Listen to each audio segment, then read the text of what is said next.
What's good, everybody? It's your boy T-Rav, and I'm back with another video. Today, we are here with the review for the Many Saints of Newark, which is the prequel movie to the Soprano series.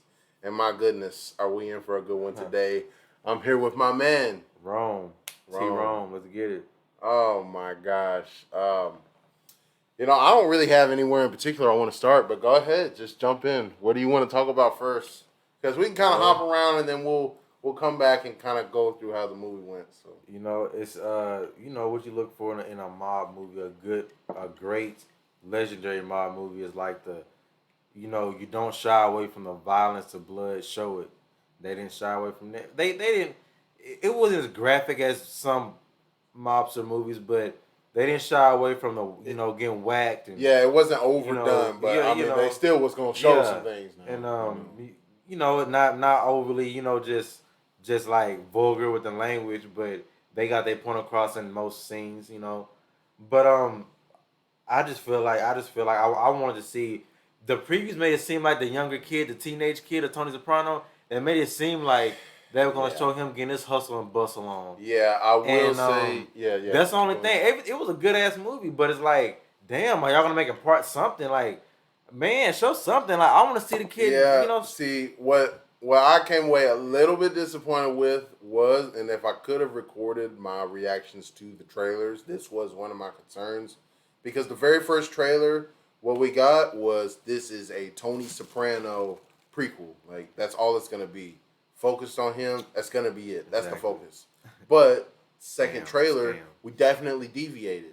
Now the second trailer was basically almost showing me a whole different type of movie. You know what I'm saying? Like, because it was gonna be focused on Dickie, with Tony hopefully having his own little side quest going on, but that didn't really happen.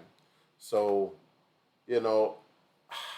I have hopes for what they're gonna do in the future. I actually really do like the direction that they took it, but based on the trailers and what we were sold in the beginning, I will say I was a little disappointed with how much Tony was actually involved in this movie in terms of like what he was doing that's meaningful, besides some of the character interactions. They made him look like a bitch at the end, knocking on the door, not knocking. My uncle, but to give his credit, his uncle was about to put him in, in the little. Yeah, you know what I'm saying. He had been pushing him out for like months. Okay, like, so he had been bringing him in slowly, like with the speakers and other little things, and then he took the advice, a homie he was going to see, his uncle, in prison, and he decided, I'm going to try and distance myself. Clearly, it wasn't working. A homeboy even gave him being a real movie lover. I the 5 stars out of 5 stars, that the way they held back on the Tony Soprano, really showing his come up. That's part of the the adrenaline of a mobster movie, showing a come up. We know he's gonna fail at some point, but show the come up. Well, but listen, that docks a 0.5. If not for that, I'm sure it would have been like a 4 out of 5 or count 0.5s of like 4.5. But I dock it a 0.5, so I take it from a 4 to a 3.5 out of 5. That's not bad. Anything under 3.5 is not a good movie, but 3.5 and up is pretty decent. So like a 7 out of 10. Yeah, pretty much. Okay. Yeah, All right. Now, what I'll say in terms of like gangster movies, the 2 routes they normally take is either the come up or the spiral out of control. Not touching good, where where you already see. Not touching those. All right, just okay. I think that's fine. I think that's safe to say, and that's fair. Okay, I'm not gonna sit here and try and argue for that. I think you would be asinine to try and argue. Not for touching that. Casino, hell no. All right, can I get into it? I mean, my goodness. All right, but the problem with this movie is that it did choose to go ahead and go with the second route of a lot of gangster movies, which is you already see the people in power and they just eventually spiral out of control. And where I do feel like this movie actually excelled is that if you go through and watch Sopranos, as somewhat of a fan of Sopranos, I'm still watching it and whatnot, I did get slightly spoiled on one thing that happens to Christopher, which is the son of Dickie, you know what I'm saying? But don't leave that alone. That's besides the point. You know what I'm saying? But this movie showed that Tony was basically Dickie But the difference is that Dickie didn't know how to adapt when this crazy shit was happening to him. You know what I'm saying? Now I haven't gotten all the way through Soprano, so I don't know fully where the end of the story goes with that. Dickie's temper got the Dickie's temper definitely got the he best. got the of best of him. He got away with it for most of his life, and it came back to haunt his it came ass. back to bite him in the ass. Because what did he do? It all started downward first off when that girl hopped into the picture. Yeah. With his father and stuff like Yeah, that. but- Now, obviously, he explained like he used to do that type of stuff on the low to his mother, and that's why he wasn't gonna stand for it again. But let's be real, you wanted to get with that girl in the first Hell place, yeah. and he was right when he called him out for that. He said, "You've been wanting to get in her pants since the day I brought her around." Yeah. So he got away with that. That's fine. And I like how Homeboy in prison was the twin brother, but I swear he knew what he did. He was like, "Oh man." Yeah. So much tragedy in your life. Yeah, exactly. Yeah, crazy. Maybe the things that you do aren't God's favorite things. Murderer. He said, "Oh, what do I know?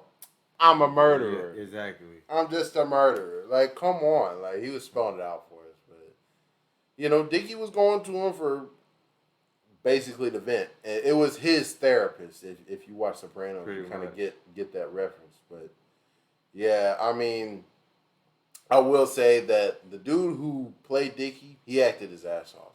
I mean, I can't really say enough because this dude came out strong, dog. And yeah, like it was sad to see him fall down from like the grace of which he was at because this dude was coming out strong, bro. Like I liked him, you know what I'm saying? Even in the beginning of the movie, like he showed empathy towards black people and stuff like that. He was friends with Harold and all that, and like things went to a madness with Harold where like he was like I think he got besides the fact that he cheated with his woman on him or whatever, like you could see that he kind of wanted to keep him underneath him. He didn't want him to rise up and do his own thing. And once he did that, it was inevitable. And really, I don't know, bro. It just that movie. It really was good. Dickie, he did play. Bro, he acted his fucking ass off, dog. Right. When she came out and said what she did, she's a fucking idiot, dog. Because like, I gotta give this director props. This director really does a good job of making scenes really like intense and stuff like that when they're really not doing a whole lot. Because they went through this whole scene where Dickie takes her out. They go and eat at these restaurants or whatever, and it's closed down just for them. It's all romantic and everything. And then they walk out to the beach. And bro, when I tell you, then they cut the music and everything, and then it's just silent, and then she goes and has to give this man the confession. Why on God's green earth would you tell this nigga what you did? You got away with it. You would have been fine. You would have lived your life. You would have had your beauty parlor, everything. He literally just told you, I got it for you. I got it for you. And she got to come out here and say, I'm all mixed up. That shows you the weakness of a woman. It can be sometimes. Yeah, the weakness of a woman. And in a way, like, she's not wrong for wanting to tell the truth. Because in a way, she is telling the truth for something that she did that was wrong. But, like, don't expect this man to have no reaction. I mean, like, you got to put yourself in a better situation than that. Like, I don't really know how you get a better reaction than that, but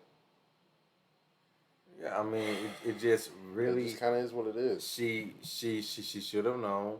She was too caught up in the moment. She was all lovey-dovey. You saw how it was a scene before. The violence. And bro, like, that's where he really lost it. If he could have I know it's hard, but if he could have somehow found it in his heart not to go after this chick, I feel like he would have been still on guard and still in his right mind enough to where he wouldn't have got caught slipping like he did in the end. Because after that point, it really just showed how he was just he wasn't on it. And stuff like that. And then you was getting lines from everybody else saying how, oh, Tony has a lot of potential. Like, Tony, he's going to do something with his life. Like, even little homeboy. And I hate that I say this because I always forget his name, but homie that's like one of Tony's main henchmen in Sopranos. He's a young bull. And he's over here coming to the boss, Dicky, telling him like Tony is gonna be greater than anything that we're doing right now. So you don't have to worry about it. Just go ahead and involve him. And it didn't even have to come to that. You know what I'm saying? It happened anyway, naturally. But how and epic, it probably needed to happen like this. How epic would it have been if the Newark... The reason why we wanted to see this, we was like, okay, it's gonna be a new But we never saw Tony being of any age close. Well, that's why, like, you know, like, boss. It was a good story for as long as they told it. But hey, it was cool. That was what it was. Because Tony wasn't even the boss when Soprano started. You know what I'm saying? That's the tricky part. Like, if he was the boss when Soprano started, like, I fully hear you. Like, I still, like, hear your point. But you picked a particular moment in time that was more compelling. I also will say, use Tony's dad. Come on, bro. You send him to prison for half the movie. And we don't really get to see this dude like this. Oh, he's off on the trip. Oh, he's in prison. Like, he just has little scenes where he walks up and he says some comments. Like, the dude is dope. The actor that plays him is one of the dopest actors out right now, and you don't utilize him. I don't understand it. But, hey, you know, let me let go of that. I will say one of the best plot twists of the movie was that Junior ended up ordering the hit. And it makes sense. They've been busting his balls the whole time. I'm sure that's been happening his whole life. And people may say that's petty. Oh, that's this and that's that. Bro, it don't take that much in the mafia. If you feel like someone is constantly humiliating you as a made man, you can go and make that happen if you want. And it's all about what is implied is he didn't get permission to do that. At the end of the day, you can say all the money, women. At the end of the day, it's all about respect. Respect can go a long way. Respect can be a fucking bandage for respect to make you live your whole life instead of dying young. Yeah, because that's what it boiled down to. Junior ended up living a Nothing really wrong with long giving credit time to someone who deserves it. Nothing wrong with saying yes sir or yes ma'am to somebody of authority or somebody who you respect, who's done well, treating you well. And it's not Dickie's fault. It's not Dickie's fault because they were making Junior out to be a joke. And I was a little bit upset with that because, like, yeah, they've made this nigga comedic in Sopranos, but they were going extra hard on this nigga in the movie. This shit was hilarious. But, come on. You know what I'm saying? Like, that was a hell of a plot twist. I didn't see it coming. I can't say I did. Like, you know, you may have thought it for a second, but it wouldn't have went all the way through your mind. And that adds a whole other dimension to The Sopranos right now, knowing that Junior had Christopher's father killed. You know what I'm saying? That's fucking crazy. You know what I'm saying? That family is crazy. But, you know, my friend over here is fumbling the bag and he don't want to expose himself in front of the viewers. That's fine. I'm not editing this out. That's okay. But what I will say is that I give this movie a 7.5. I'm not going much higher than you. I agree. I think that this movie was very good in spots. I think that if I didn't have the knowledge of Sopranos, that this movie wouldn't have been as good as I thought it was. And, you know, like the acting performances were really good, but I feel like some people were underutilized. Soundtrack was fire, director was fire. I mean, I don't have to say much on that. But I feel like things were underutilized. They sold us something that they didn't exactly deliver us. Snowfall has gave you more clarity of what that. Let's not try and compare a show to a movie. Okay, God. Let's stay on the topic. Franklin Saint is. But anyway, before we go all into that place, I appreciate you guys for coming to the channel. This is gonna be one of the first videos in the first weekend of me dropping videos on the channel. Yeah. So it's been your boy T-Rav, and this is my guy. T-Rome. Cheers. Cheers, my friend. And many, many vlogs coming in the future. Many more videos concerning anime, manga, TV, movies. I got 4 movies I'm going to this month. I mean, I guess I'm going to have to become a premier member at AMC. It's too much for me to handle. But other than that, I'm going to get out of here. It's been your boy T-Rav. I'm out. Peace.